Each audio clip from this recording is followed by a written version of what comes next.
সহিহ আবু দাউদ সহিহ মুসলিমের 2577 নম্বর হাদিসে রাসূলুল্লাহ সাল্লাল্লাহু আলাইহি ওয়াসাল্লাম বলেছেন,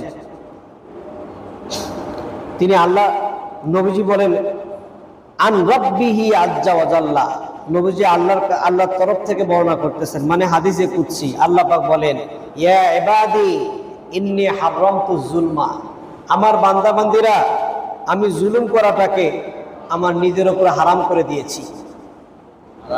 হ্যাঁ, আমি কোনো বান্দার উপর জুলুম করি না, আমি জুলুম করাটাকে আমার উপর হারাম করে দিয়েছি। ওয়া জাআলতুহু বাইনাকুম মুহাররামান, তোমাদের মাঝেও আমি পারস্পরিক জুলুম করাটাকেও হারাম করে দিয়েছি। ফালা তাজালামু, অতএব তোমরা পরস্পর কি করিও না, জুলুম করিও না।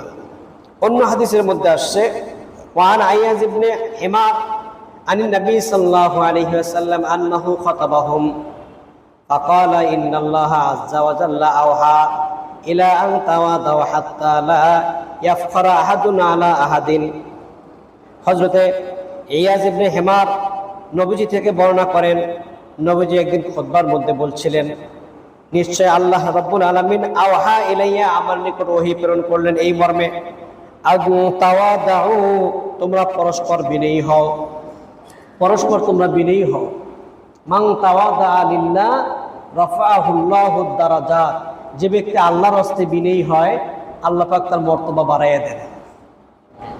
বিনয়ী ভাবটা এটা ইমানি ভাব, এটা ইমানি কুওয়াত, ইমানি শক্তি। সবাই বিনয় হতে পারে না, কাজে যার ভেতরে বিনয় নম্রতা আছে তার